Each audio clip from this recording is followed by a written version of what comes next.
that you were in all of your yesterdays, and just focus on who you are from this moment moving forward, and everything that you need to do, moving forward. That's the only thing that matters. That's the only thing that matters. Is what you do from this moment moving forward. D, what's up, D? Take on a new mind. Stop looking at yourself with yesterday's eyes. It's the worst thing you will ever do. It's the worst mistake you will ever make. You got to have a short-term memory when it comes to you. Short-term memory when it comes to you. You get over things quick and it's on to the next thing.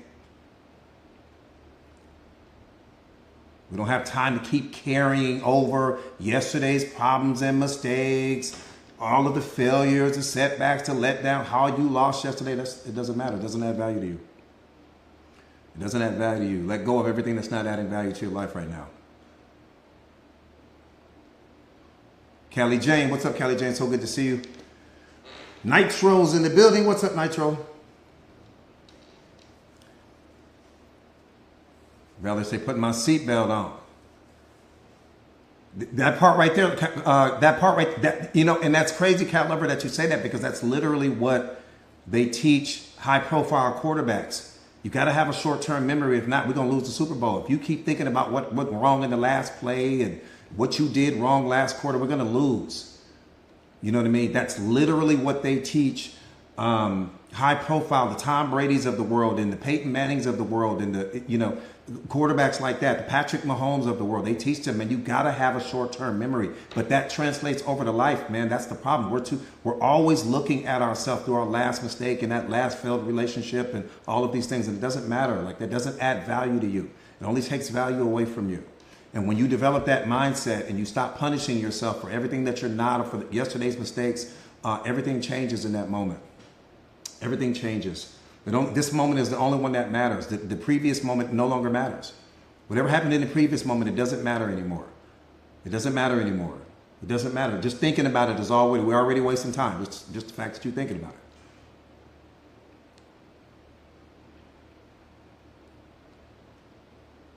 Hey, what's up, Danny? So good to see you.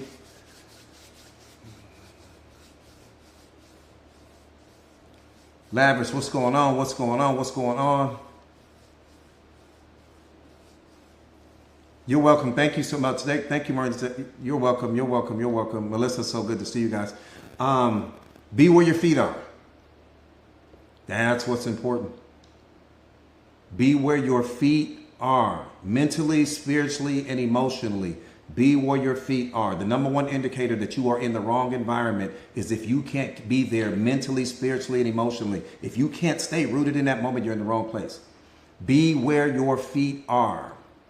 Heaven sent. What's going on, Mama? So good to see you.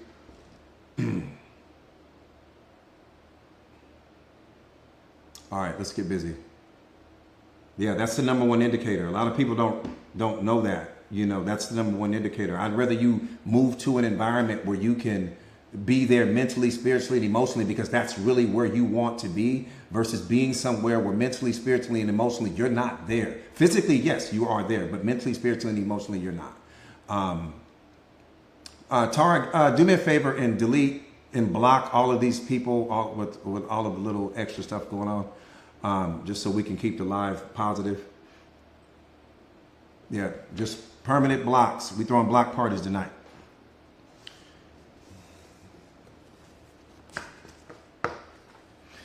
Okay.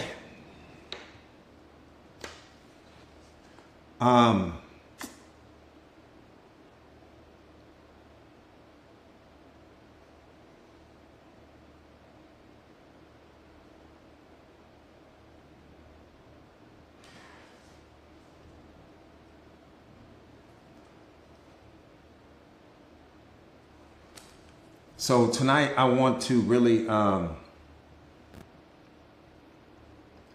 tonight's live stream is really about, let me say this, and I want because this is an opportunity. See, I didn't catch that, and that's my mistake. That's my mistake. When you become self-aware, right, you find the opportunity in everything. Right, you find the opportunity in everything, and that person or people that said whatever it was they were saying, right? That was negative. That was a golden opportunity, and I missed that. That was a golden opportunity, and I missed that. That's my mistake. Let me tell you what I mean by that.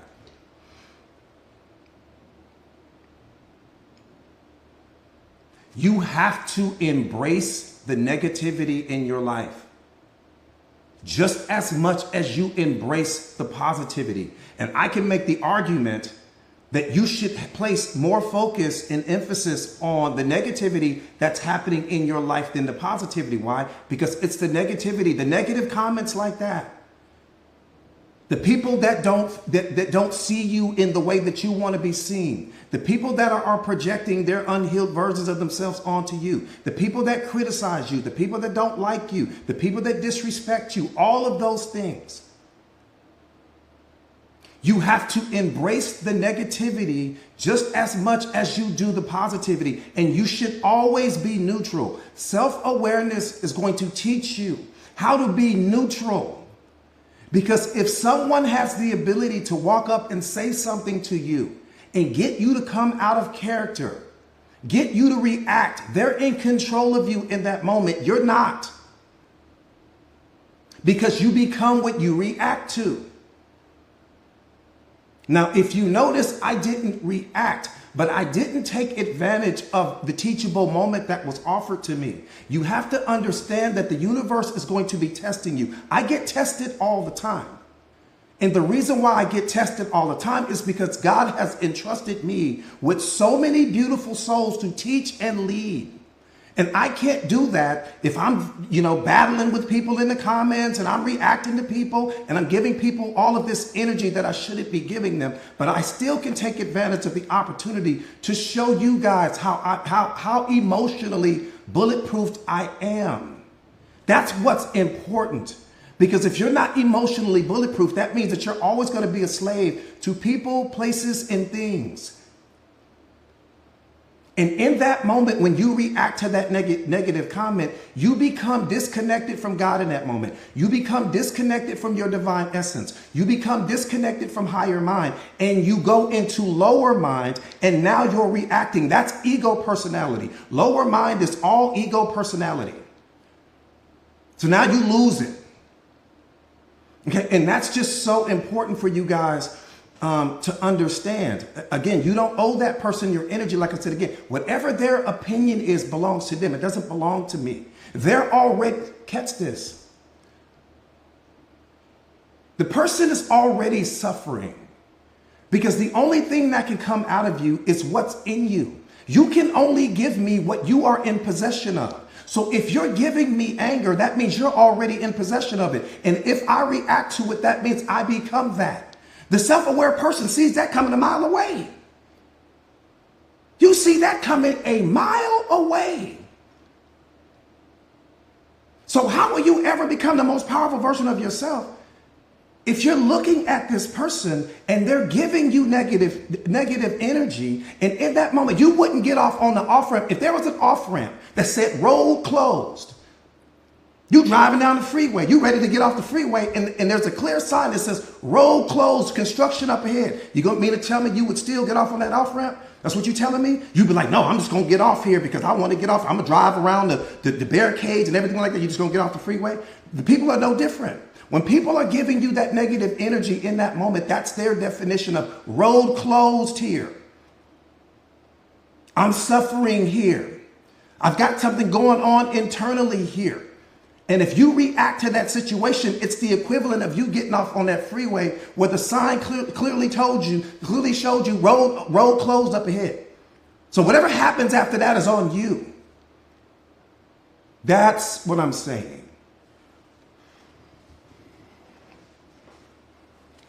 I jump in and out of different people's lives and I see them wasting so much energy battling with the people in the comment section that they never get the message out to the people that were there to hear the message.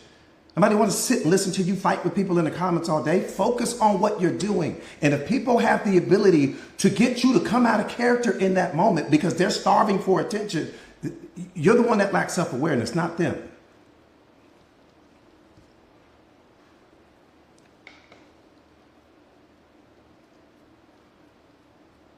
right? You got to be neutral. But watch this. You have to be neutral when it comes to the positive comments as well. You don't lean into the positive comments. You don't lean into the negative comments. Let me tell you why. Because when you lean into the positive comments, that doesn't mean you don't say thank you. That doesn't mean you don't appreciate that. That doesn't mean you don't smile and whatever the case may be. But you don't give energy to that. Because when you give energy to that, you're also laying the groundwork for when someone else walks up and tells you that they don't like your outfit and they don't like the way you look and they don't like the way your hair is styled and all of that. You are laying the groundwork for your own suffering. Okay, you're supposed to be like the rose in life. When you walk up and tell that rose, you're the most beautiful rose in the world, that the compliment belongs to you, not to the rose. The rose is going to always be neutral, right? So in that moment, you're the rose. Some people are going to love the way you look. Some people won't. Some people are going to love your fragrance. Some people won't. Some people are going to love your complexion. Some people won't. Oh, well, all of that belongs to them. It doesn't belong to you. I'm going to say thank you with the same level of energy when you compliment me as you do when you criticize me, because now I control the moment. You don't control the moment. I take all of the power back. Why? Because I'm whole and complete. I'm not looking for you to validate me. I don't need you to believe in me. I don't need you to support me. That doesn't come from you. It all comes from me. That doesn't mean I don't appreciate when you do it. But what I'm saying is that if I don't give those things to myself, and I'm going out seeking external validation, and I'm going out looking for people to believe in me, looking for people to support me, looking for people to love me, and all of those, I'm in trouble. I'm all the way in trouble. The moment that I step outside of myself looking for anything, I'm in trouble. Because now I've placed a psychological contract on you to give me something that really I only have the power to give myself. You don't have the power to give me belief.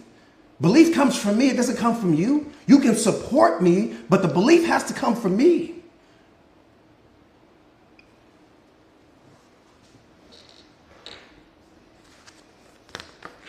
So let's just take that as an opportunity, right? Let's take that as an opportunity.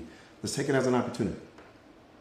Turn everything. See, when you become self-aware, you turn every negative into a positive, because everything is working out for your good. The negative things and the positive things, it's all working out for your good, because in that moment, you're being tested with respect to your level of emotional intelligence. You lack emotional intelligence if you start reacting to people. You're not emotionally intelligent at all. You lack self-awareness and emotional intelligence when you start reacting to the things that are happening outside of you. What that person is a reflection of something that you haven't worked on within yourself. What that person reflects in that moment is something that you've been avoiding, right? And so in that moment, God, the universe, whatever label you want to put on it, just test me. Let me see if my son is really self-aware.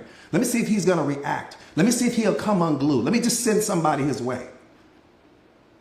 Pass the test, flying colors, every time. All right, let's get busy. None of that is about the lie, but let's get busy. Lesson or a blessing, always. That part right there, Tara.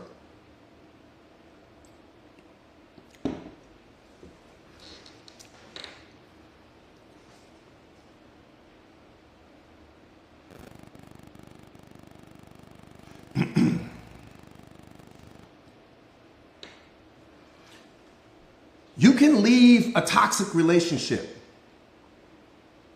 all day. You can leave the toxic relationship. But if you don't heal what attracted you to them in the first place, you're going to keep meeting that person all over again. Same demon, different body. You can leave the toxic relationship, but if you don't heal what attracted you to that person to begin with, you're going to meet that person all over again. Same demon, different body. This is awareness.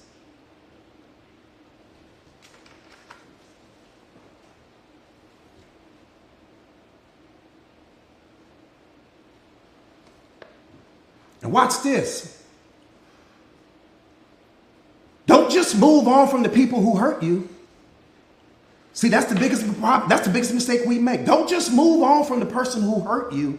Move on from the version of you that made them think that it was okay to disrespect you in the first place. That's who we need to talk to. Pull that version of you to the front of the classroom, please. Move on from the version of you that tolerated the disrespect. Move on from the version of you that walked on eggshells. Move on from the version of you that accepted less than you deserve. Move on from that version of you. Then you don't have to worry about the person. The person was attracted to the weakest version of you, not to the strongest version of you, because that's where you're vibrating from. That's where you're attracting people into your life from. Not the version of you that you pretend to be on social media, not the version of you that you are when you're around your friends, that version of you when you're not loving yourself, that version of you when you're not showing up for you, that version of you when you talk about you're lonely and I just need someone to come and be with me. That version of you is where you're attracting from. So you sitting here talking about, oh, coach, I need to get rid of this person. No, you don't need to get rid of the person. You need to get rid of the version of you that attracted that person to your life to begin with. The version of you that accepts less than you should. The version of you that sometimes doesn't love you. The version of you that doesn't show up for you. The version of you that has the power to stop believing in you. How do you stop believing in you? That's what we need to talk about. Because see, the only way that a person would accept less than they deserve is if you're not believing in you. And if you're not believing in you, that means that you're also not loving you. So I don't want to talk about the person. Damn the person. I want to talk about the version of you that made them think that it was cool to disrespect you to begin with. I need to talk to her. Pull her all the way to the front of the camera, please. Let me talk to him. Because the person can't give you anything that you don't accept. I could be the most toxic person on the planet.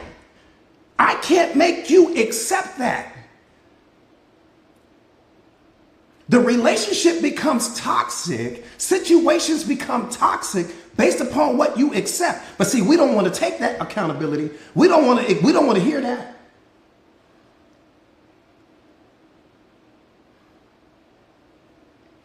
We don't like to hear that. I could bake the most delicious chocolate cake on the planet. I can't make you take a bite. I can take you to the most beautiful beach on earth. I can't make you swim in it. I can make the most delicious steak in the world. I can't make you take a single bite. I can't make you do anything. But the moment you accept that, that's when everything begins. Not with what someone is offering you, with what you accept, with what you tolerate, with what you put up with. That's what makes the relationship toxic.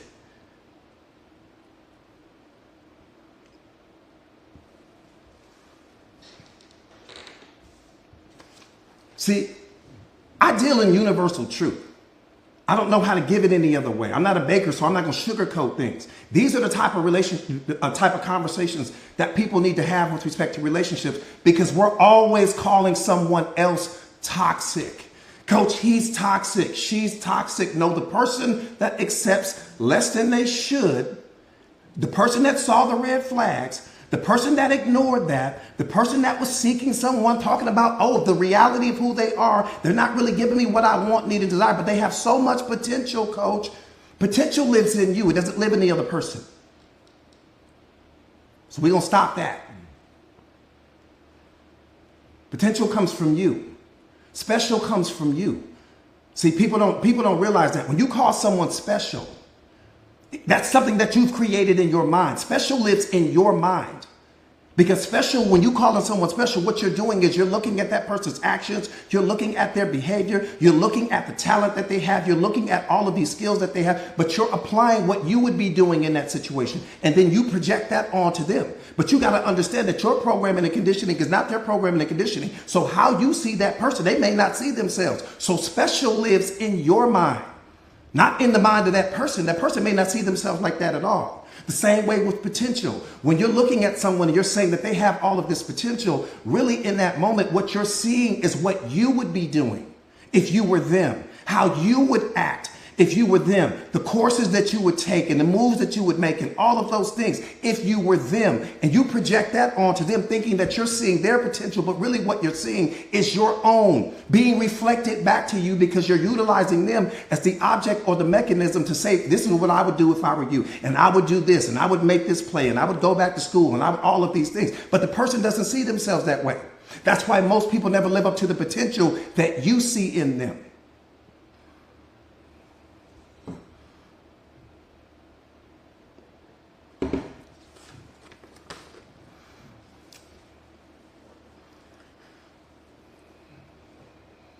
So one more time, don't just move on from the person.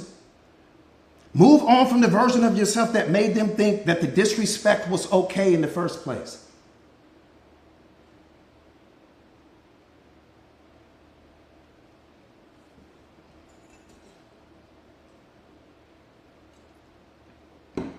Because if you don't heal that version of you, you're going to end up in the same relationship again, different demon, same demon, different body. Let me say this to you. We getting ready. Please put your seatbelt on, because what I'm saying is getting ready to bump up against your programming and conditioning. I'm gonna give you time right now. Please put your seatbelt on right now. Put 2 of them on. Put 2 whole seatbelts on right now. Because what I'm getting ready to say gonna bump up against everything you believe to be true, but you ain't gonna. But your spirit is gonna. Your spirit is gonna be jumping up and down, because I'm speaking to your spirit right now, not to your programming and conditioning.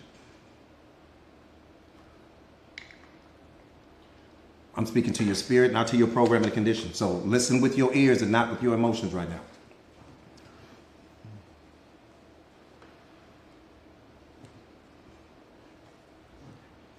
If another woman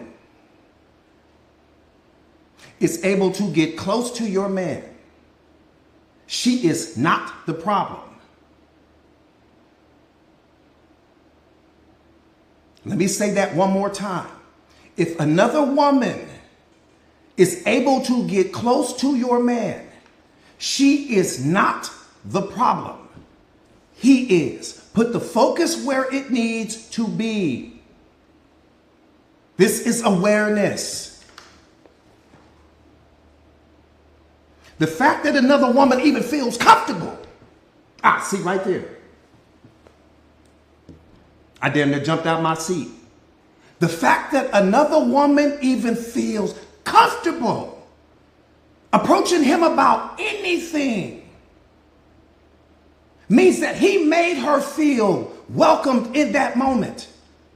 That's where the drama started, right there. We ain't even got to go no further than that. I don't want to know her name. I don't want to know what she looked like, none of that. You ready to fight the woman.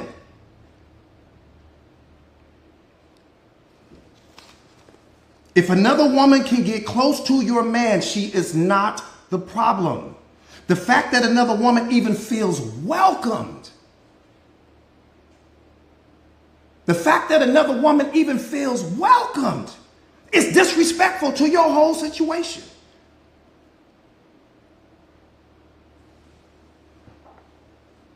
And it reflects his behavior behind your back. That's what it reflects. We don't even need to talk about her. It reflects who he becomes when you're not around. That's the only thing it's reflecting. We don't need to talk about anything else. Leave her out of it, because you're reframing the conversation. Now you got to keep the heat where the heat is.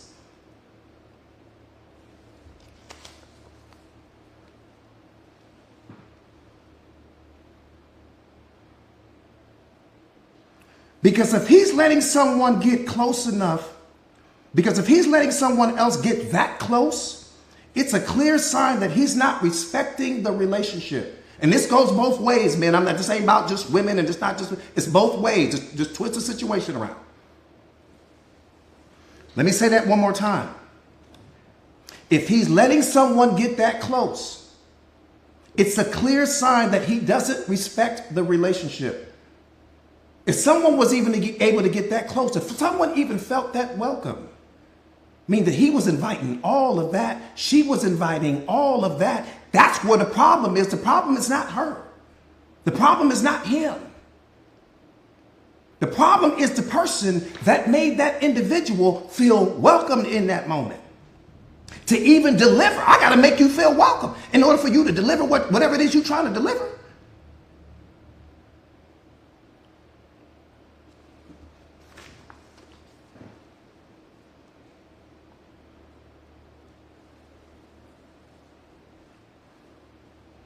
Do not waste your energy confronting the other person. That's wasted energy. That's weak energy. If you confront that other person, you look weak because they are not the problem. In fact, you need to be taking the other person to lunch.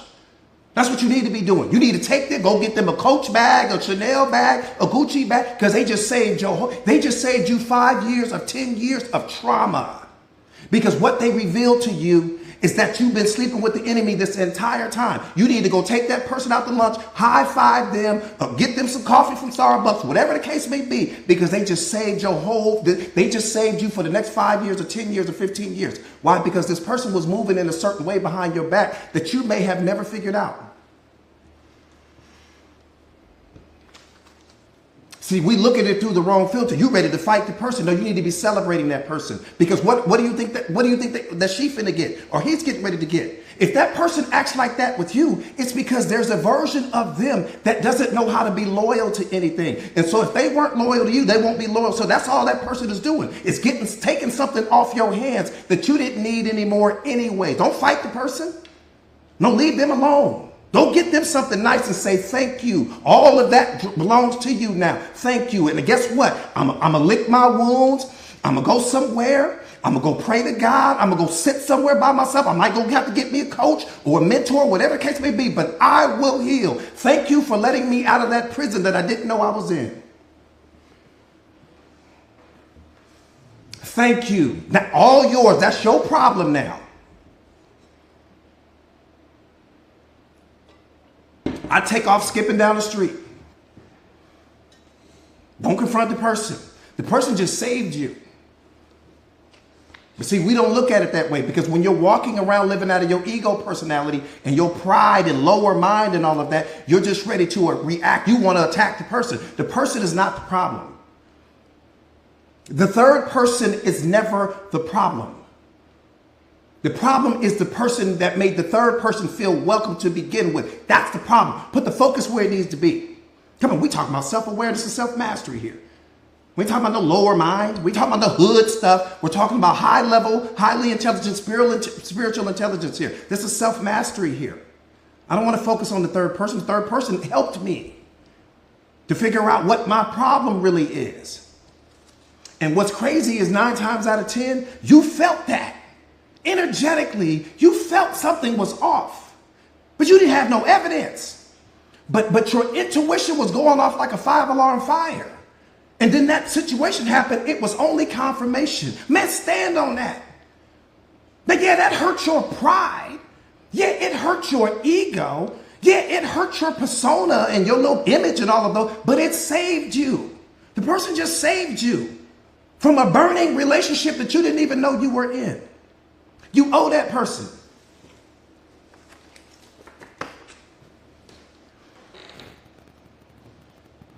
You owe that person. I told you to put your seatbelt on. Let me say this. This might hurt your programming and conditioning, but your spirit knows it's the truth. If he truly valued you,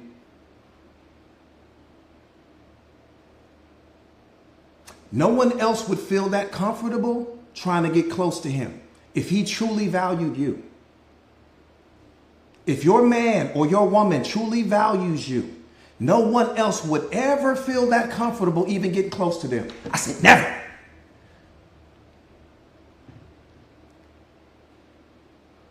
See, when you have a powerful relationship with someone that you genuinely love, you damn near feel disrespected when a person walks up and tries to break that union that you have with that person. You damn near feel disrespected when you are in a real relationship and you genuinely love your partner. When you 1 foot in and 1 foot out, you entertain in everything. That's the problem.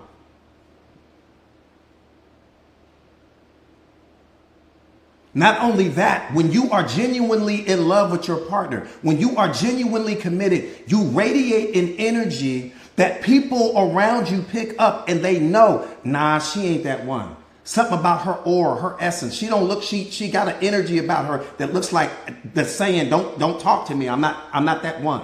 or that man is walking around, he's carrying an energy. Yeah, he may be handsome. Yeah, he may be 6 feet. Yeah, he may have the muscles and the tattoos, but he's radiating an energy that's letting the world know, I'm off the market. He don't even have to say it. There's an energy you carry when you are genuinely in your relationship, 10 toes down. I don't give a damn about no wedding ring. When you are emotionally married to your partner, it's 10,000 times more powerful than a wedding ring. You know how many people cheat with the wedding ring on? You want to be emotionally married to your partner. I said emotionally married. Damn all of that ceremony and damn that $1 million weddings. That don't make a person stay loyal to you. Person don't give a damn about that. You know how many people I know take that ring off and go cheat? You didn't spend $100,000 on the ring. The ring's sitting on the nightstand. So what is that for? You want to be emotionally married to your partner. That means that I can set my partner in any situation. It doesn't matter who's there. I can walk away, leave him in a room full of beautiful women. I can walk away and leave her in a room full of handsome men. I ain't got nothing to worry about. And I ain't looking back. Because I know what I have. We put all of this energy into these weddings and rings and all of these things that don't mean nothing. Because you're dating that person's programming and conditioning. You're not dating the ring. You're not dating the cake. You're not dating the dress that you spent all that money on. You're not dating the ceremony in the hall the way you guys got married. You're not dating that. You're not dating their level of education. You're dating their programming and conditioning. What are you laying up with every single night? That's what's important. That's what you're with, is their programming and conditioning. And if they've been programmed and conditioned to not be loyal, I don't give a damn how many cakes you buy. I don't give a damn how many wedding magazines y'all study together. If that person's not loyal, they're not loyal. Ain't got nothing to do with the ceremonies and all of that. We put the energy into the wrong things. Couples should have to take a self-awareness course before you go and get married. That's the insurance policy, because if that person is not self-aware, that means that they are loyal to their desires. That means that they're loyal to their needs. That means that they're loyal to their wants. And that means that they transform into a different version of themselves when they're not around you. You don't know that?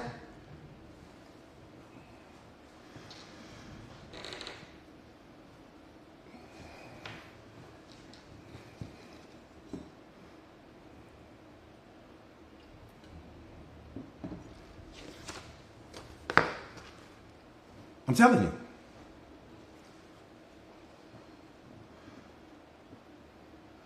Let me see. Let me see how many self-aware people are on this live tonight. What do you think is the biggest threat to your relationship?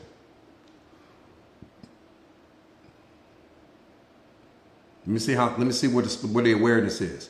What do you think is the biggest threat to your relationship? Daddy says hurt.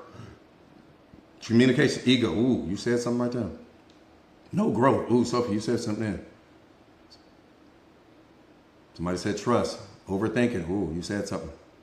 Indecision and procrastination. Honesty. That's a big one. My attitude. That's a big one. Me.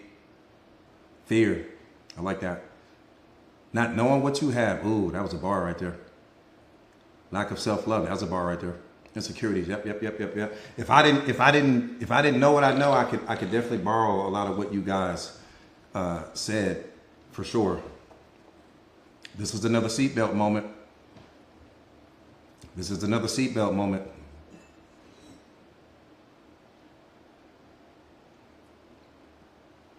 Somebody said loyalty. Yeah, this is another seatbelt moment. Please please strap it up.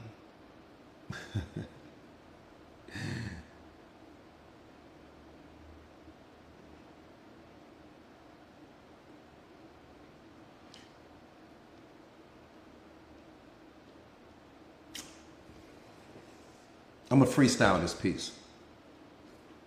I know it so well, I don't even have to. Let me freestyle this piece.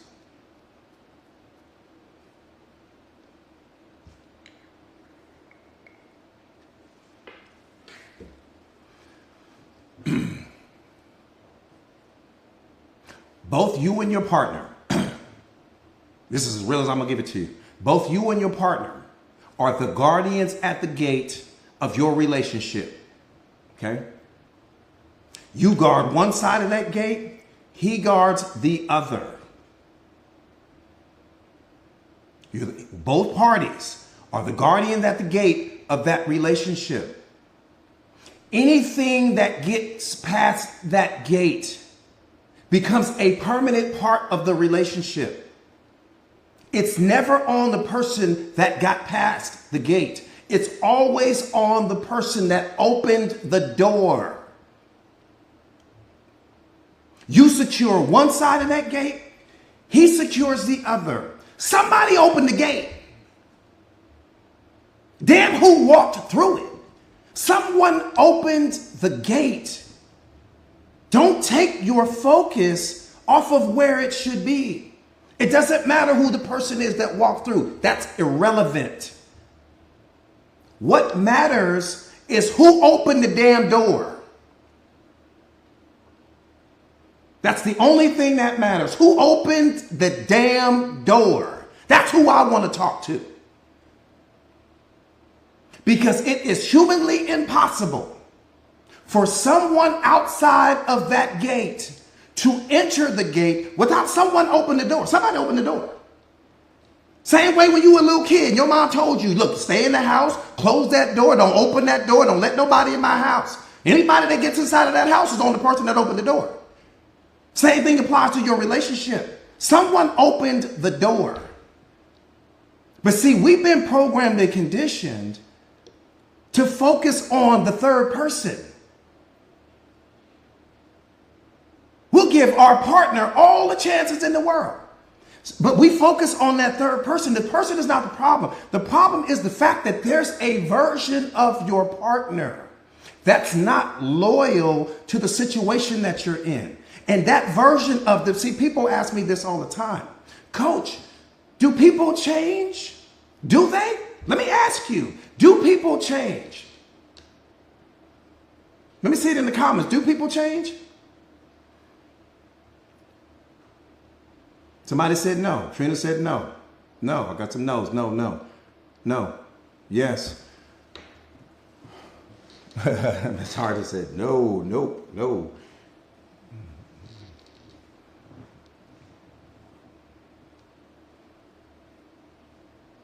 I mean, somebody said when it's beneficial to them. That was a bar. This is an important question. This is an important question. Do they change?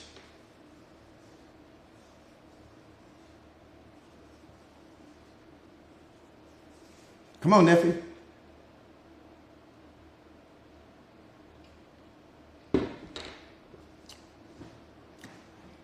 Here's the answer. People don't change. For as hard as that may be for you to hear, people don't change. They evolve, which means that the version of them that did whatever it is they did still lives in them. So when you are considering taking someone back, understand that the version of them that they became in that moment when they did whatever it is they did still lives within them. What happens when the right person comes along in the future and triggers that version of them again? What happens then? We didn't take care of the problem. All of the I'm sorry's and the baby I'll never do it again and all of this other stuff like that didn't take care of the problem. It put a Band-Aid on the problem. It pacified you for a moment, but it didn't take care of the problem. The problem still exists. I'm sorry means nothing if the behavior hasn't changed. If the behavior has changed, then I'm sorry is not needed. When a person genuinely loves you, they're going to change the behavior that made them have to say, I'm sorry to begin with. Then there's no reason. I don't need you. Show me I'm sorry by changing the behavior. Don't give me the words. Because if you give me the words, but the behavior hasn't changed, then your I'm sorry means nothing. Doesn't mean anything. So you tell a person freeze, don't apologize. Change the behavior, and I'm watching you. If you love me enough Change the behavior. Keep the apology, because the same energy that it takes you to apologize to me is the same energy that it takes you to change the behavior, because the behavior changes in your mind. So you ain't got to go nowhere. You just need to make a decision. And that decision is either you love me enough to change that behavior or you don't. I'll watch for that. Keep the apology though, because it don't mean nothing to me yet until I see the behavior change. So when I say to you that people don't change, let me qualify that just in case you're struggling with that.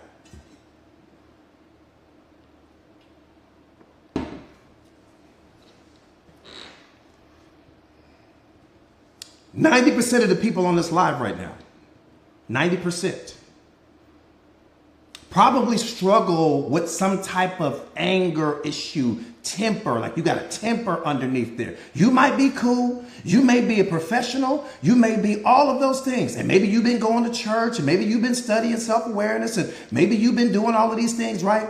You become a mother, or you become a father, or you become whatever the case may be, right? But that version of you that will go off on somebody for playing with you, let the right circumstances happen and tell me that version of you won't emerge again. Let somebody play with your kids and watch that version of you pop out. You've evolved, but you haven't changed. Freeze that thought. The alcoholic. Why do you think they tell you not to take the alcoholic to the bar? But the alcoholic changed. That's what you're telling me. The alcoholic changed. So if that person changed, why can't I take that person to the bar with me? Because that person may get triggered because they haven't changed. Because the right circumstances will get that version of them to pop out again. They evolved, meaning that they went through some program that gave them the steps to how to deal with that. But they did not change. They only evolved. Every single version of you that you have ever been throughout the course of your life, even through childhood, you still are. Those versions of you still live within you right now. They're all locked in a memory trace. And that's why you can go out and look in the world and there'll be certain things that'll remind you of your childhood and make you feel good and all of those things. Why? Because all of those versions still live in you right now. People don't change.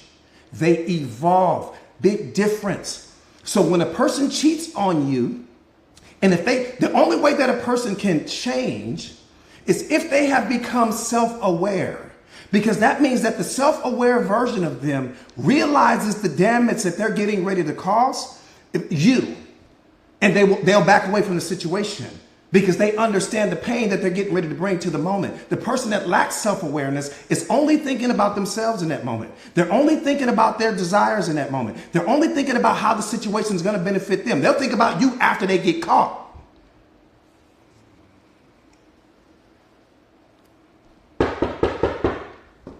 Truth is at the door. What y'all want to do?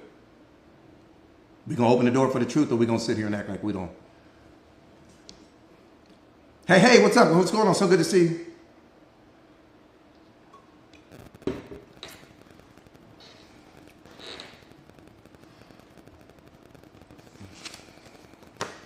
Y'all said open the door.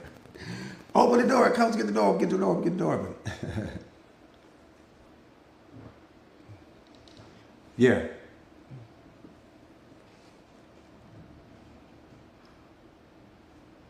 So even when that person, again, so if you're considering, and I'm not saying don't do it. If you're considering taking a person back that has done that to you and they have not become, if the person has become self-aware, I promise you, grab that person. And here's the thing. Don't grab the person because, see, if the person is like, oh, I'll start studying self-awareness, I'll change, I'll do it. They're not doing it for the right reasons. You have to understand that self-awareness is not something that you go find. Self-awareness is something that finds you. So if that person is studying self-awareness with you just so they can win you back over or because they're trying to, it's not going to work that way. Self-awareness is not something that you can just pick up and start studying and all of a sudden you just become transformed. Don't get manipulated like that. It does not work that way. That's the same way that same way as this. When two couples go to therapy, watch this. Come on. Damn, truth. When two couples go to therapy, one of them don't want to be there. When two couples go to therapy, one of those parties, one person there does not want to be there. That's a diamond hard fact. You will never see a situation where two people are going to therapy and they both want to be there. Someone doesn't want to be there. Someone is pretending in that moment. Someone is really 1 foot in the relationship and 1 foot out of the relationship. And let me tell you why. Let me qualify that. Let me qualify that just in case you're struggling right now. Let me tell you something about love. Love will make you go fight a lion for your partner. Love will make you jump in an ocean. Your partner then fell in the water. Somehow, some way fell in the water. It's sharks in there and everything. Love will send you in that ocean to go pull your partner out. Will send you out in the forest. You fighting bears and everything. Love does that. So anytime when there is genuine love in the relationship, you don't need to talk to anyone. You don't need someone to counsel you. You don't need the preacher. You don't need the pastor. You don't need the therapist. Why? Because love will make you say, baby, what am I doing wrong? What do you need me to change? What do you need me to be for you? What do I need to do more of? What do I need to do less of? And you will do it. You don't need to talk to nobody. You don't need to do any of that. The fact that you guys are going to the counselor is because someone is not willing to do what they need to do. Someone doesn't really want to participate in the growth. Someone is 1 foot out, 1 foot in. I'm telling you. When there's genuine love there, we don't need to talk to nobody. Because whatever it is I'm doing in that moment that's bothering you, I'm going to fix it because I love you. Whatever it is about my behavior that I'm not doing, I'm going to do it. Hard stop. I don't need to have somebody coach me back up. I don't need to have somebody teach me how to validate you again and teach me how to appreciate you again and give me all of these tools and methods on how to be there and support you. All that's BS, man.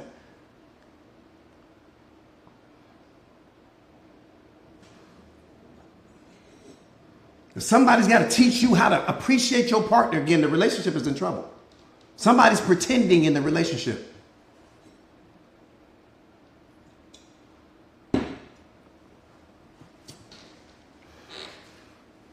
That part right there. That part right there, Lisa, that part right there. What am I doing that's rubbing you the wrong way? And you're going to stop it. And when you stop it, you're going to stop it with all the love in your heart. You're not going to stop it with resentment. You're not going to feel like it's work. You're going to stop it with all of the love in your heart because you see that you hurt your baby. Come on now. You're going to stop it. Hard stop. Right then and there. And it's over.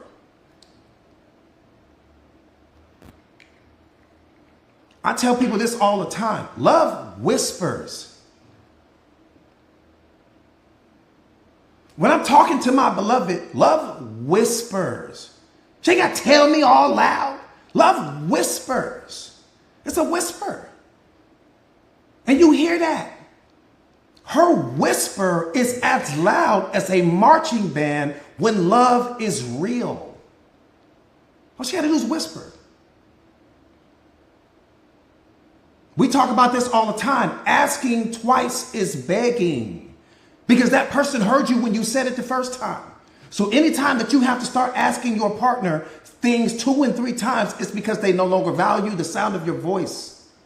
We don't want to accept that. Asking twice is begging. Anytime that you got to ask your partner 2 and 3 times, your voice has lost its power in the mind of that person.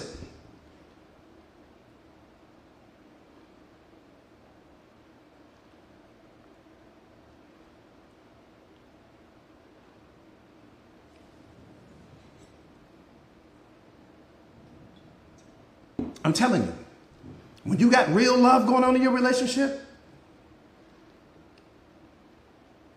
everything is a whisper. You have to say 2 and 3 times. None of that.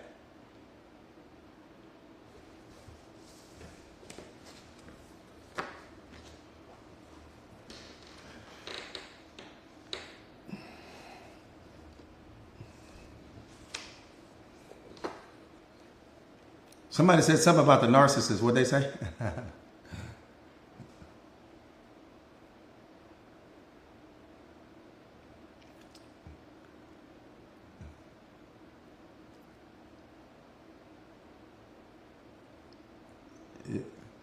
I would say something to that. I would say something to that, but I don't think you guys are ready to hear that truth.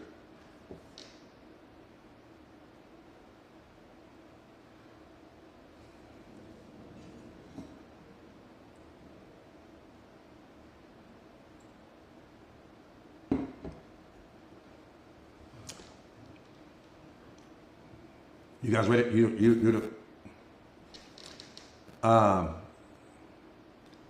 God bless Latoya. She's saying, well, can you put that back up there for me again? Somebody, please.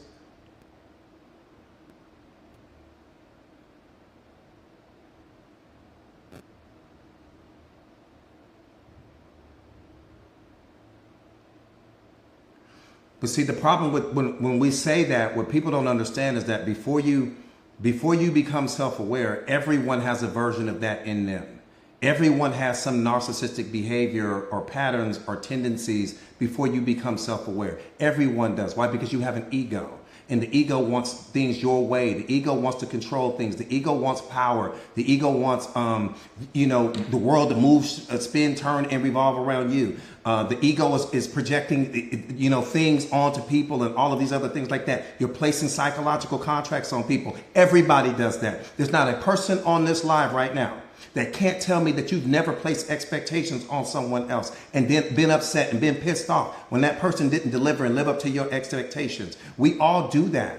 And it's not until you become self-aware that you realize and understand that everyone has some version of that. But the problem is that if you're still living out of your ego personality, we just like to point at other people. He's a narcissist. She's a narcissist. We're all born with that. We all want power. We all want control. We all have an ego. We all want the world to go our way. We all want things to go our way. People to love us a certain way, people to believe in us a certain way, all of these other things. We place psychological contracts on people, all of that. But we don't like to blame ourselves when it comes to that. We don't want to point the finger at us. We'll just point other people for demonstrating those behaviors, never realizing that you do that too. Until you become self-aware. See, that's the beautiful thing about the self-aware person, is that the self-aware person is just going to be honest about it. That was me. I wanted things to move a certain way. I wanted people to act a certain way. I wanted power. I wanted control. I wanted all of these things, right? Because I'm living out of my ego personality. That's what the ego does. It never wants to be seen in a negative light. It never wants to take accountability. It always wants to be accepted everywhere, have power, have this, have that. We've all done that. It's humanly impossible. You can't say you're a human being and you've never placed a psychological contract on somebody. That's just you expecting somebody to do certain things, right? We don't see. That's the whole narcissistic tendency right there. Watch this. You don't see that? You've never been in a relationship with someone and demanded that loyalty? Yes or no?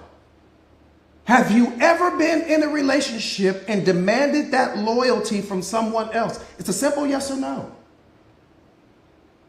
Come on, let's be honest here. We ain't got a cap on this platform. You have been in a relationship with someone and where you guys understood, where you expected that person to be loyal to you, which means bypass all of the other opportunities that you could have. Because I want you to give me everything. Give me your time. Give me your energy. Give me your attention. Don't give it to anyone else. Even though you may meet someone that's infinitely better than me for you, you got to pass that person by and come back and be loyal to me. Come on, man. But we want to blame everybody else for being narcissists.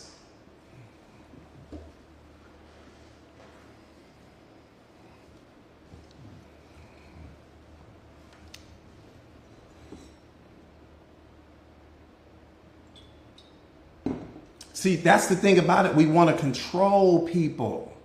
That's what you're doing. When you're telling that person, be loyal to me, that's a form of control. What if that person meets somebody that's genuinely better than you?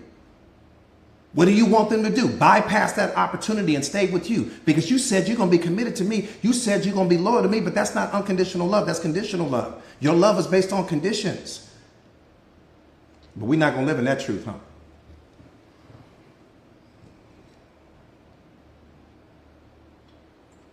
Unconditional love means that even if you find someone for you that's better than me, I love you so much, I want to see you go and be happy because that person can do more for you than I can. Unconditional love means that I want to see you be happy, even if that happiness doesn't include me, because I genuinely love you. Unconditional love means that if you wake up Saturday morning and you decide that you want to go live your life, you want to go experience something different, I thank you for everything you gave me. I thank you for the moments you share with me. I thank you for everything that you have been in my life. I thank you for the version of myself that I got to become in your presence. And I love you, and I have no resentment towards you when you leave. That's unconditional love. The majority of the people don't carry love like that.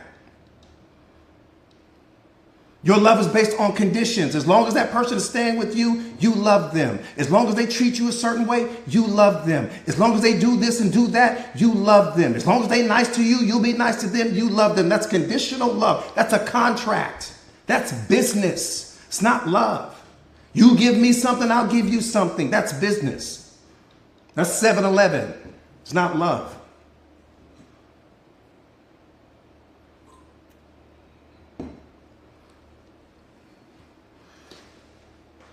Right, that part right there, Sandy, is universal truth.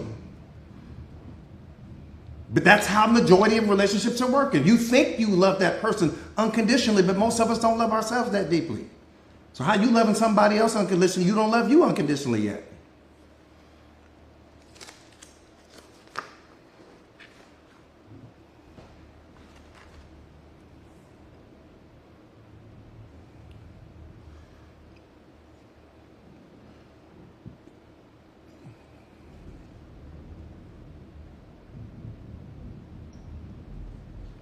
Somebody said they too manly.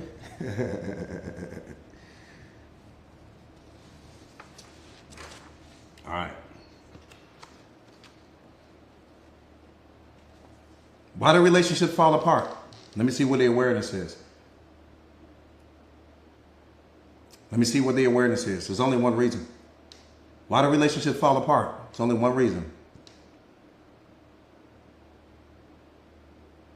Blackout V8, I appreciate you, baby. I appreciate you. Somebody said lack of communication, expectations. Ooh, you guys are far away. People don't grow. I like that. Control, like that. No longer aligned. Money. Because people don't grow, change, trust. Ooh, you guys are. Let me bring y'all to the ocean. Let me bring y'all to the ocean real quick. Let me bring you to the ocean.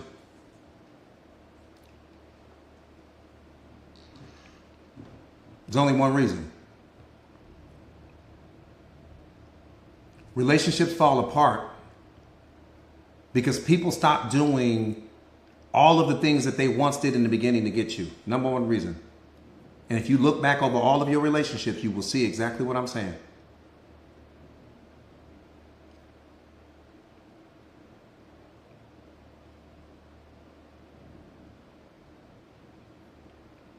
Let me say that one more time. Relationships fall apart because people stop doing all of the things that they once did for you in the beginning. Because if everything that they were doing in the beginning, when they got you, they were still doing right now, you'd be on the top of Mount Everest right now. Campfires and everything going on.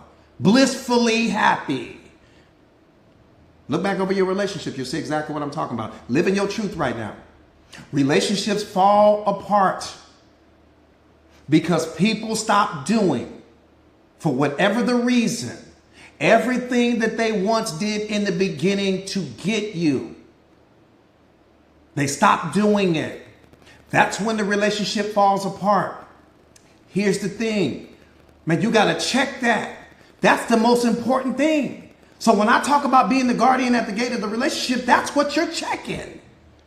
We're so busy focused on how other people are living their lives and what's going on social media and all in everybody's celebrity gossip and in these people's business over here and all of those things. But you're not checking the perimeter fence of your relationship. There are things that your partner is slowly stopped doing. Anything that gets introduced into the relationship becomes a permanent part of the relationship.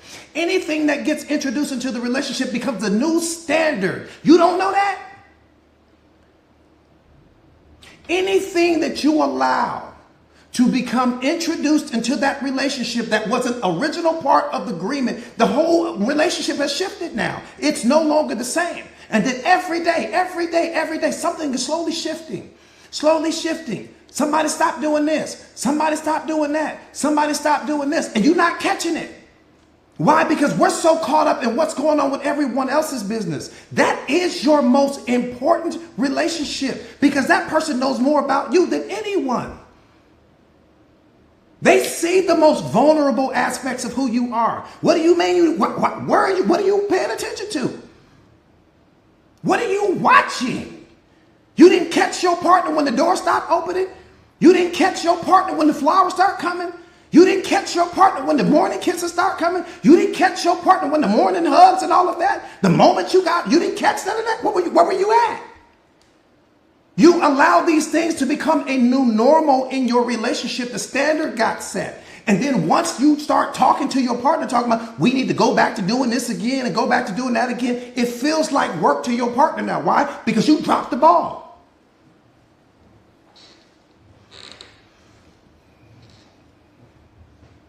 You dropped the ball because you're too busy watching what's going on with everybody else. You dropped the ball.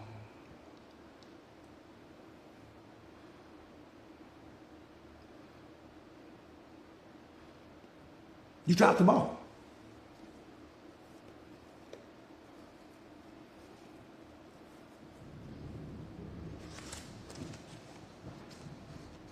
See, what you have to understand is sometimes you can be such an amazing person, such a catch to that individual, that they transform into a version of themselves that they have never been before for you. But that version of them really isn't sustainable. Why? Because that's someone that they have never been. It's someone that they hope to become. But it's someone that they've actually never been. They became that version of you, of themselves, for you. Because they knew that the version of them that they are on the regular basis would have never caught you. You would have never been interested in that version. So they transformed themselves into someone else, right? Some higher version of themselves, someone that they aspire to become, because they were that blown away by you. So in the beginning, it's 5-star everything. You are the guardian at the gate of the relationship because you're the catch. So you got to hold that person accountable with respect to making sure that every single thing that was getting introduced to that in that relationship in the beginning never stops. Not because you're being greedy, not because you're being selfish, but because that's what you were given.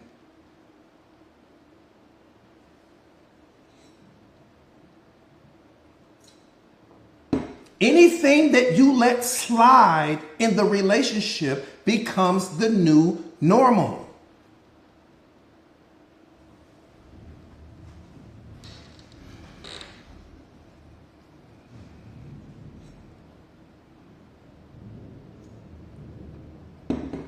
I didn't even catch that question. What did I answer? It's maintenance at all times, but just like your car, it's maintenance at all times. It's your most important relationship because everything is coming from that. The kids is coming from that. The businesses are coming from that. Opportunities are coming from that. Families are coming from that. It's the most important relationship. It's not hard. I'm just checking the perimeter fence of my relationship to make sure that everything is staying intact versus having my nose all in everyone else's business, wondering what's going on with celebrity news. Your relationship is a full-time job, but both partners are checking the perimeter fence to make sure that everything that we started doing in the beginning, we don't stop doing, because the moment that we stop doing those things, the relationship has transformed and now you don't know what it is.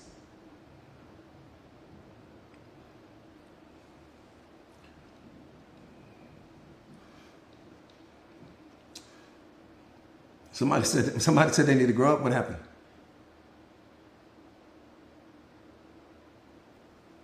I kind of, so if we point it out and they don't do it, is that it? What do you mean when you say point it out and they don't do it? See, here's the thing. Watch this. I'm going to give you an example of what I'm saying. Let's say I'm with my beloved, right? And I open the door for her all the time. I'm gonna give you an example of what I'm saying. I open the door for her all the time. But I get out of the car and I don't open the door. If I'm her, I'm sitting there. That's it. I'm sitting there. And what's gonna happen, it's gonna click. Oh, baby, I'm sorry, and I'm gonna go back and do it, right? Because maybe I lost focus for a minute. I lost whatever the case may be. But if she opens that door and gets out on her own, under her own power, in that moment, a new standard has been set. In that moment, something new has been introduced to the relationship. Now I don't open the door. Now I feel like I don't have to do it. But that wasn't how the relationship started. That's what I'm saying. So it's not about her. It's not about arguing and doing all of those things. Why? Because I'm already used to doing it. The only thing that she's doing in that moment is sitting there like a queen should, waiting for me to come and open the door.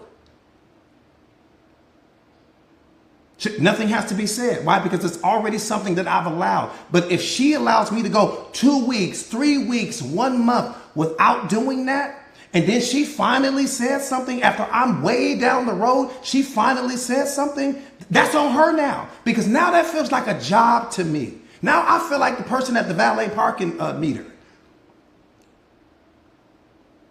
You see what I'm saying? So day one, she checked it. It never had an opportunity to become a habit, is the point not to be missed. Some of you guys have allowed things to go 2 weeks, 3 weeks, 6 months, 1 year without you saying anything. And then finally you guys get in some argument about something small and you bring it up and now it feels like work. You should have said something day one. Why did you let this go all of this time? Also have to be accountable for them too, right? I think I understand your question. I'm not sure.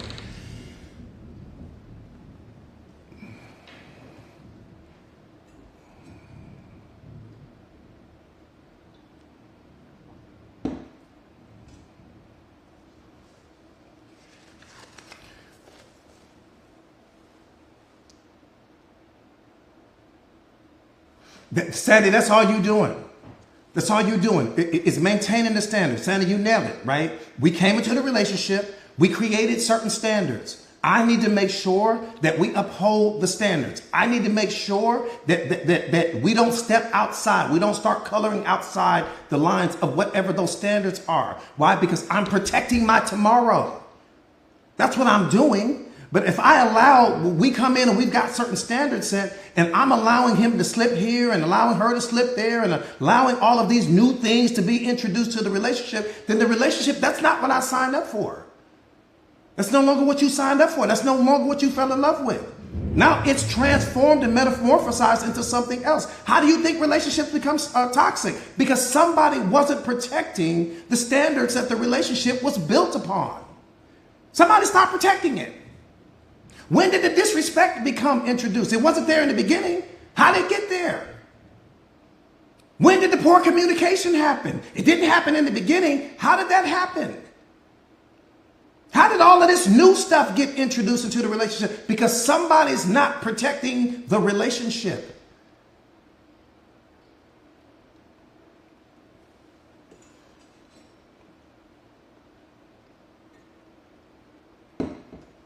That relationship is a whole business. You don't realize that? You got credit tied together, money tied together, bills tied together, kids, houses, real estate, all of these things. It's a whole business. What do you mean you're not checking it? What do you mean you're not checking your business, but you in everybody else's?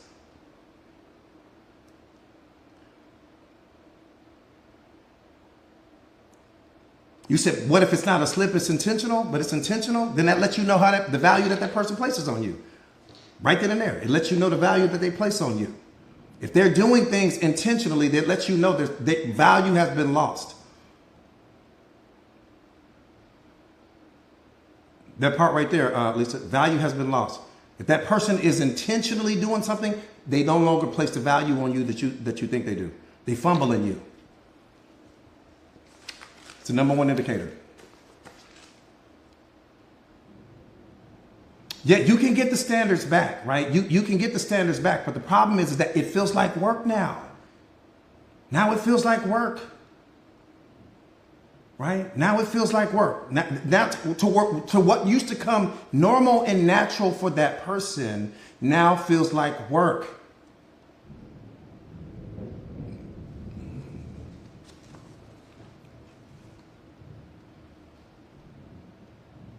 That part right there. That part right there. What's pinned up there. It feels like work to them now. Because again, like I said again, it's the only thing, when you start studying self-awareness, you start to really understand what's important. Nothing is more important than the person that you allow to have access to you. That's the most important relationship in the world, God aside. The person that you allow to have access to you in your most intimate moments, there's nothing more important than that relationship. So, which means that I've got to keep my eye not just on my partner, and I don't mean keep my eye on my partner with respect to thinking that they're going to do something wrong, but keeping my eye on my partner to make sure that my partner is continuing to be everything that they signed up to be with me in the beginning. And I've got to check me on that at the same time.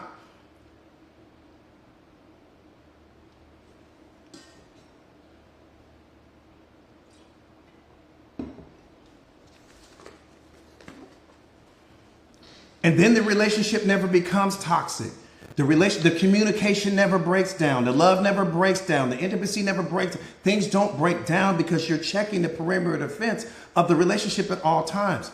I know where my partner is at with respect to their emotions. I know where they're at with respect to what they need. I know what's going on with them. I'm not so focused on what's going on outside of me that I'm not paying attention to what's happening in my own relationship. Again, what's the most important relationship you have? Everything is coming from that.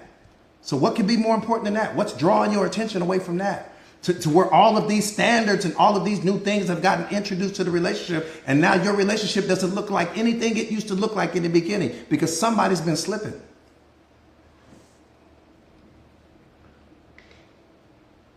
Somebody's been slipping.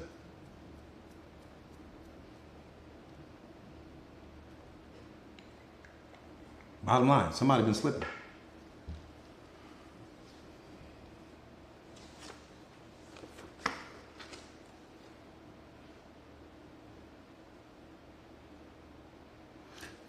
Let me say this. The moment that you accept less than you deserve, you set a new standard in the relationship.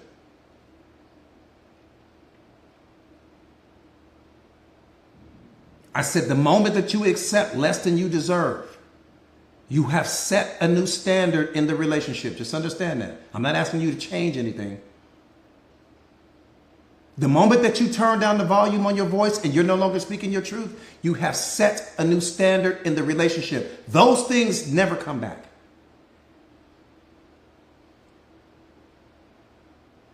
Because if you can't speak your truth in the relationship, where can you speak it? This is the most sacred place I have, is my relationship. So if I can't speak my truth in my relationship, then that means that I'm an imposter in my own relationship because I'm not giving them the most powerful version of me. I'm giving my partner the weakest version of me. And what is it about that person that has you afraid to speak your truth? That's what we need to be talking about. What is it about your partner that has you so afraid to speak your truth that you have turned down the volume on your voice? What version of them are you getting? Are they getting? Excuse me.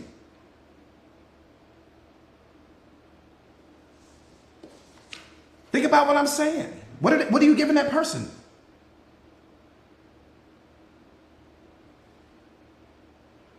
Right, but that's the number one indicator right there. That's the number one indicator that you're in the wrong situation. It's the number one indicator because that person is not healed. And the reason why that person is in your life, because there's some version of you that's not healed. You attracted that person into your life. Right? Because you got to understand that your reality is just who you are pushed out. That's how you attract. It's whatever it is going on in you internally pushed out. And every single person, like a radio, is tuned into the frequency of who you are. Not who you pretend to be, but who you really are. Let me qualify that. You will never see a self-aware person walking around holding hands with a person that's not healed. Never in life. You will see a purple unicorn before you see that. You will never see a relationship with a person that is self-aware and fully healed with someone that's not. ever. You'll never see it. So if that person, because you weren't fully healed and complete, you attracted to someone else into your life that wasn't fully healed and complete. So what is that person really getting? What are they falling in? Oh, we get ready to go to the bottom of the ocean. What are they falling in love with? Think about what I'm saying. What are they falling in love with? And then what did you fall in love with? If this man has all of this anger in him, what did you fall in love with?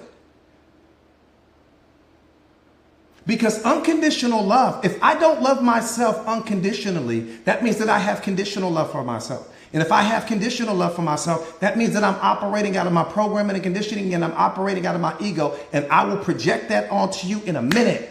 The moment that you jump out of line, the moment that you say something that upsets me, I'm going to project that onto you, which means that I don't love myself at my essence, which means that I never gave you who I am at my essence.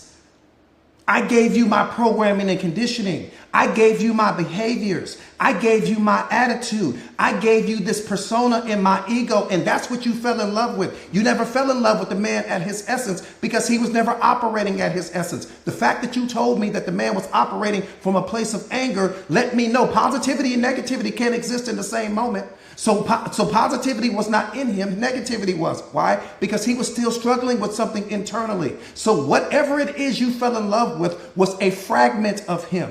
There was a fragment of him. There was some piece of him that you liked, and you created a story around that piece of who he was, right? Not the essence of him, just a fragment of him. And you created a storyline around that. And then you fell in love with who you got to become in his presence. You fell in love with the role he got to play in your life. You fell in love with the fantasy and the story, not the essence of who he is, because you never met the essence of who he is. Why? Because he was struggling internally. He was not self-aware. That's why the anger was there. And that's why he was projecting that onto you, which caused you to turn down the volume on your voice, which also means that you weren't loving yourself unconditionally as well. How can I say that? Because the person that loves themselves unconditionally would never tolerate that.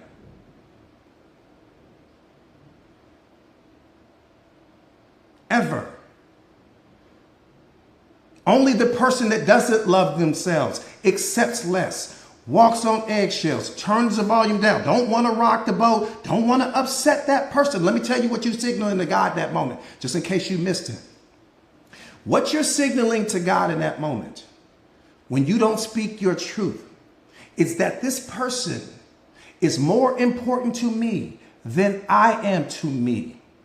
This person in this relationship is more important to me than I am to me. So much so that I will turn down the volume on my voice. So much so that I will walk on eggshells. So much so that I won't rock the boat because I don't want to lose them, even though I've already lost me.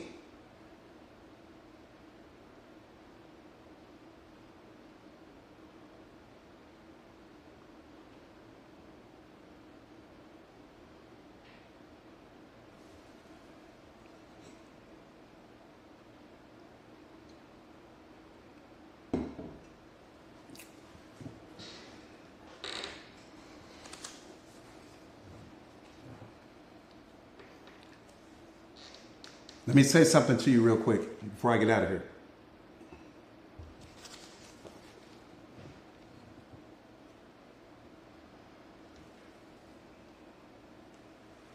Again, the moment that you accept less than you deserve, you're setting a new standard in the relationship. The moment you turn down the volume on your voice, I'm not telling you to become confrontational, I'm not argumentative, none of that. The moment you turn down the volume on your voice, you have set a new standard in the relationship. The moment that you're afraid to rock the boat or to speak your truth, you have set a new standard in the relationship. That's all I'm saying. That will never change. So understand, this is your new normal forever. Because the moment you start trying to bow up, and the moment you start roaring up, and the moment you start trying to, now you're going to create a whole sea of problems.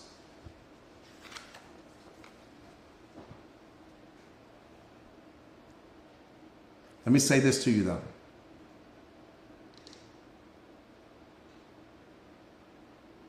Big biz, big biz. Let me say this to you.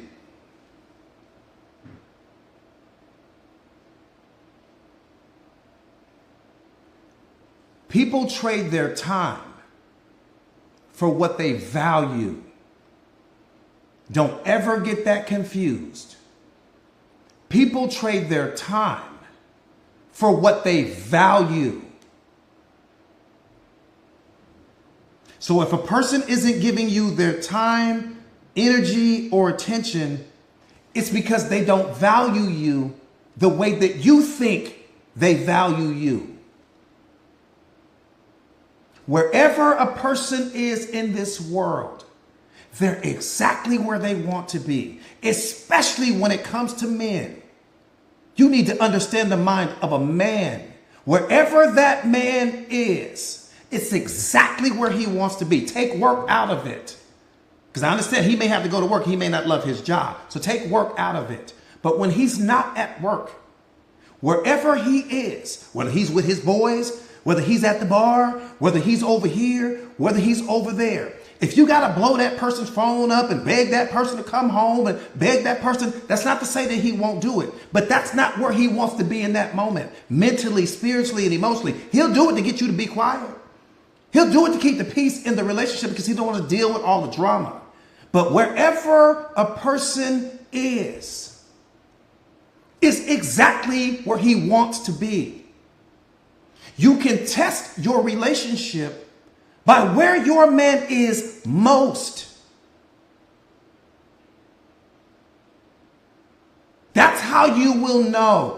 If you got to always call this and let's go here and let's go there and always try to make the plans and always try to do this, when he wants to be with you, he will make the plans. He will say, let's go here and have dinner. He will say, let's go here to this movie. He will say, let's go to the park. Let's go to the gym. Let's go to the bookstore. Let's go to church. Let's go to this. Let's go to... You won't have to say nothing when it comes to a man. I'm giving you the mind of a man right now. When that man wants to be with you, you won't have, baby, come on, they got a movie coming out. Baby, come on, there's a new movie on Netflix. Baby, come on, let's go over here. Baby, come on, let's go do that. You won't have to say nothing. This is not, I'm talking about ain't no begging, ain't no violin playing, none of that. You won't have to say anything. When a man is genuinely in it, and any man will tell you that, when his heart is genuinely in it, wherever you are is where he wants to be. When his heart is in it, I said, don't skip that part. When his heart is not in it, you having to blow his phone up. You having to text all the time. When you coming home, when you this, when you that. And that's not to say that he won't come home again to keep the peace. He'll keep the peace. But mentally, spiritually, and emotionally, he's not in it.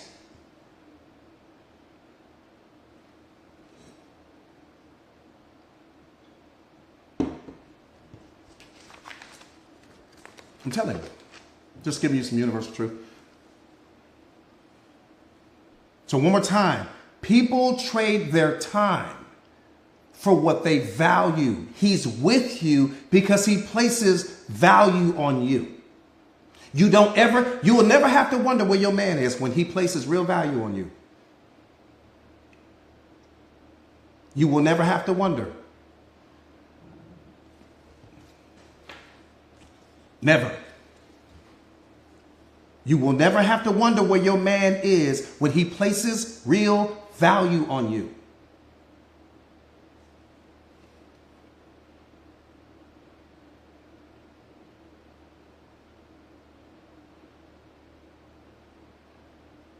Let me say this. I'm going to give you guys this last one. This is important.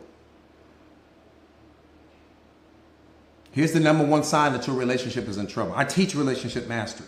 Here's the number one sign. Let me ask you guys this. I don't want to say it. Let me see where you are in the self-awareness. What's the number one sign? There's only one. What's the number one sign that your relationship is in trouble? I'm talking about next level trouble. I'm talking about the type of trouble that you can't come back from. There's only one sign. Let me see who knows. What's the number one sign that your relationship is in trouble? Somebody said lies. No time spent. Oh, that's a good one. Distance, fighting, disrespect, infidelity, roommate stage, begging. Ooh, no intimacy. Ooh.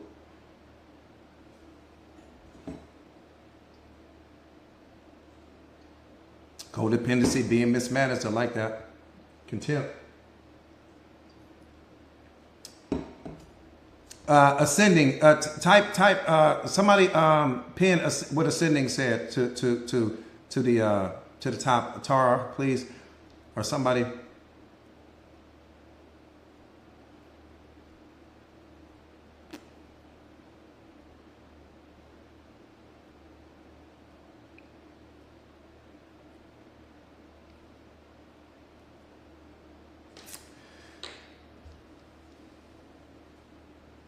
Somebody said communication. Ascending, where'd you go? Type somebody pin what she said.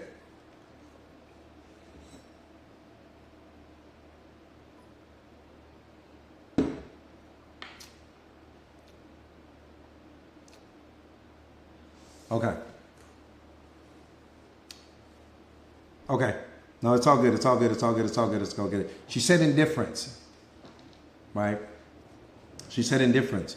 There is no bigger threat to your relationship than that. That's the one thing that. There you go. There you go. There you go. Thank you. Thank you. Thank you, Mama. There you go. Great job on that. Great job on that. Great job on that. She nailed that. Very few people know what that even. Very few people know what that means with respect to a relationship. Especially in awareness. Indifference is the one thing that most couples, when they go to the marriage counselor or to the pastor or to the psychiatrist or someone that's the counselor, the relationship is there. And they don't know that. Somebody knows that, but what people don't understand is that you can't pull that back. Once someone has reached that place right there, it's over for them. Now, the other person may still be in the relationship, right? May still be emotionally attached to it and all of those things. But that one person that has reached that place of indifference has checked out. It's over.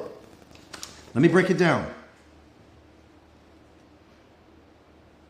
When your partner becomes indifferent, indifference is the absolute worst thing that can happen to your relationship. Meaning, when your partner becomes so fed up with your behavior, when they become so fed up with the lies and the disloyalty and the poor communication and your behavior and the disrespect and it's like, I'm through. I don't care what you do. Oh, baby, I'm getting ready to go hang out with my boys. Bye. Oh, baby, I'm getting ready to go do this over here. Bye. I don't care. You don't even have to tell me anymore. I'm not checking for you.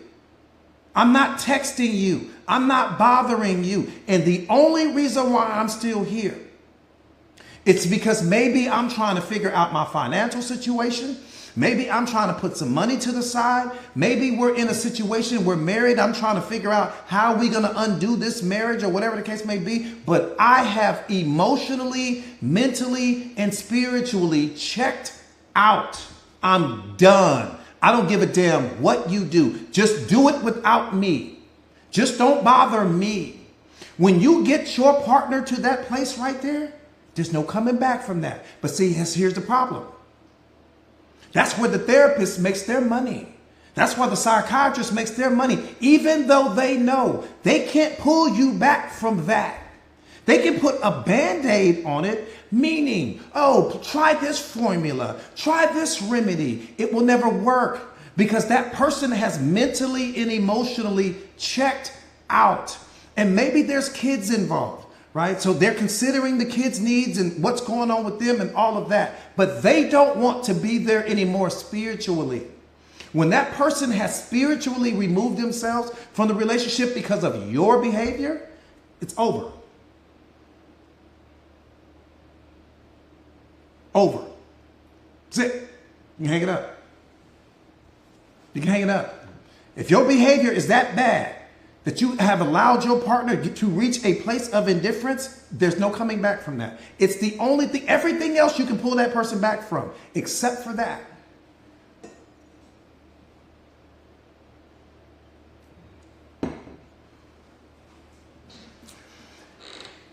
Yeah, indifference is cold, I'm telling you.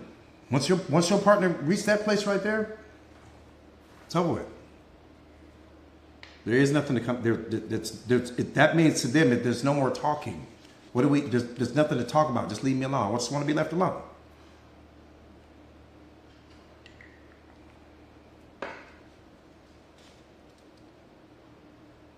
That part right there.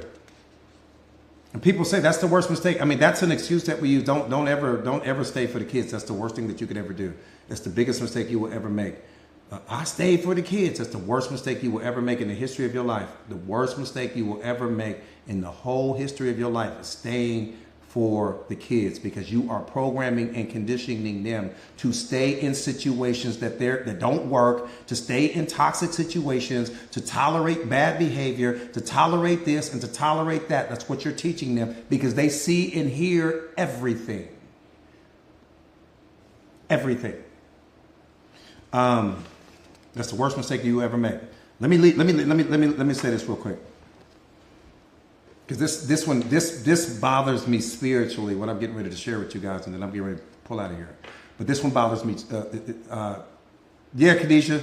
Yeah, I'm telling you, that's the worst thing that you can do. Because what most people don't know, and I've been doing this for a long time. What most people don't know is the number one determinant with respect to who your kids become mentally, spiritually, and emotionally is seeing their mother happy. You can Google what I'm telling you. It's the number one determinant that's going to cause that young boy or that young girl to grow up and be mentally, spiritually, and emotionally healthy, I said, is seeing their mother happy. Happy could be you living in a park in a tent. Happy could be you living at the Motel 6. Happy could be you living in a $50 million house, and everything in between. When mama is happy, babies are happy, and babies grow up healthy.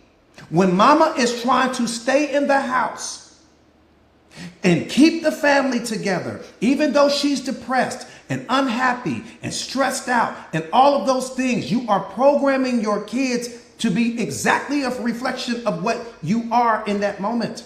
And that's what they're going to grow up and be, and stay in toxic relationships and accept behavior that they shouldn't. And then now you're going to have to turn around and be their counselor and be their psychiatrist and be their therapist and all of those things, trying to pull them out of bad relationships, but they're just mimicking you. That's all they're doing. So all of that, I stayed for the kids, you are doing more damage to them than anything. Don't make them the excuse. See, the life that you are trying to give your kids, they didn't ask you for. So all of that, oh, I want my kids to go to the best school, and oh, I want them to live in this particular community, and oh, that's what you want projected onto them. What they want is to be happy and be happy with you. I grew up in the worst neighborhood in the world, but I had my mom. She was happy. Al Green records playing and Whitney Houston records playing, and we dancing all in the house. Yeah, we didn't have no money. Yeah, we were broke, but mama was happy. So I was happy. I had everything I needed. I was rich and didn't even know it. I was poor and rich at the same time and didn't even know it. That made it what a paradox. You were poor but rich. I was rich because I had my family. I was rich with love. I was rich because I had access to everyone that I wanted to have access to. I was rich because I had access to my mom. I was rich for all of those reasons. Rich is not about the size of your house. Rich is about the state of your internal being. Are you successfully emotionally? Are you successful mentally? Are you successful spiritually? Damn all the external success. If you bankrupt mentally, bankrupt emotionally, bankrupt spiritually, but you got the external trappings of success, but internally you bankrupt. Come on now. You sitting here more concerned with how your life looks to other people than how it feels to you. I had everything as a child. We didn't have anything because I had my mom. She was happy. I had my brothers and sisters. Everyone was happy. I didn't even know I was poor until I saw somebody on TV. I had no idea and I didn't care. Kids don't care about that. You do. So don't stay for all of the reasons. I'm staying because I want my kids to go to this school and be to do this, but you miserable. That's the worst thing that you could ever do for them.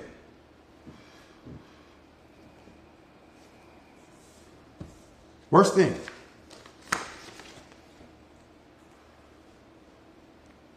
I got you, Crystal. Let me say this real quick.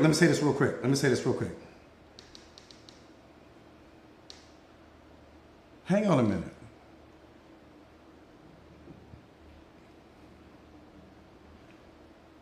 The last time I checked, love is free. Kindness is free. Compassion is free. Peace is free. Remember, no money here. All free. All of the best things in life are free. So what do you mean you're in a relationship where this person doesn't want to give you love and it doesn't cost him anything? What do you mean you're in a relationship and this person doesn't want to give you kindness and it doesn't cost you anything? What do you mean you're in a relationship and this person has no compassion for you? There's no peace in the relationship, but these things are all free. How do you allow a person to have access to you that won't even give you what doesn't cost them a dime? Now I can understand if you tell me, Coach, the price of love went up, Coach, they charging $1 million. The price of kindness went up, Coach, they charging $1 million. The price of peace went up, Coach, I would understand. I say, damn, okay, that makes all the sense in the world. We talk about things that come free. You got people that are on this live stream right now. You in a full-blown relationship with someone, and they won't even give you what doesn't cost them anything. What is that signaling to you? Man, you got to wake up. How do you not give me what doesn't cost you anything? Love, free. Kindness, free. Compassion, free. Empathy, free. Understanding, free. Intimacy, free. All free. You gotta, the thought that fathers the inaction should terrify you. I said the thought that fathers the inaction should terrify you. Meaning, what were they thinking that made them not want to give it to you? That should scare you to death. You sitting here in a full-blown relationship with someone and everything, the most amazing things in the world. See, God was cold when he did that. He said, I'm going to make sure that all of the best things in the world don't cost you anything. So there's no excuses for a person not to give them to you. He was cold when he did that.